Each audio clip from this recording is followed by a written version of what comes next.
Rob, you must be immensely proud of your players' efforts today. Yeah, we are.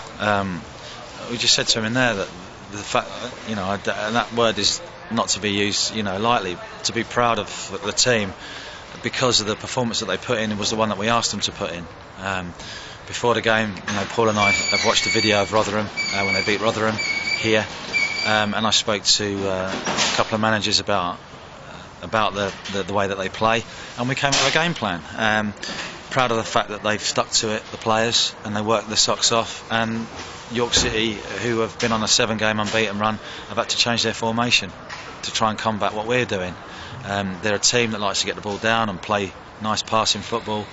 We stifled that by letting them play in their half, and then when they progressed to a certain part of the pitch, then we looked to press the ball. I thought we did that extremely well first half. Second half, as the game went on, it changed because they went from back to front very quickly. They looked to lump it forward and get Rankin on the flicks and get Constantine on the ball, and they almost went 5 up front. So immensely proud of the players for the effort they put in after the few weeks that we've had off without a game and any training.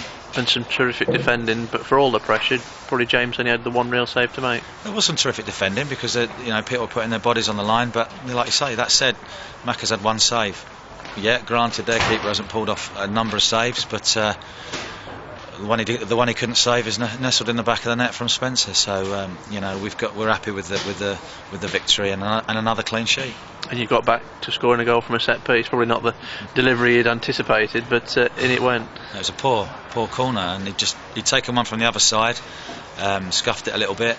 And then he's gone to take another one this side and just shouting Semps to go out and look to get it short, and by doing that he's pulled one of the defenders off out of the hole in the near post, which is when he has scuffed it, it's managed to bobble through, and Spencer's in the right place at the right time to do what he should do as a centre forward, and that was just to tap it in from a couple of yards out.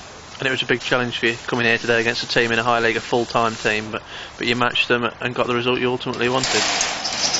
Yeah, we are what we are. We're a Conference North club, and we want everybody affiliated with the club, players, staff, fans, everybody wants to be higher, but we can only do that by trying to progress off the field as well as on it. And the club's trying to do that, and through from the chairman all the way through the club, and to come to a place like this, who have been on a roll, 7 games unbeaten, they've just got a scalp of beating Rotherham in a League 2 club 3-0 at home here.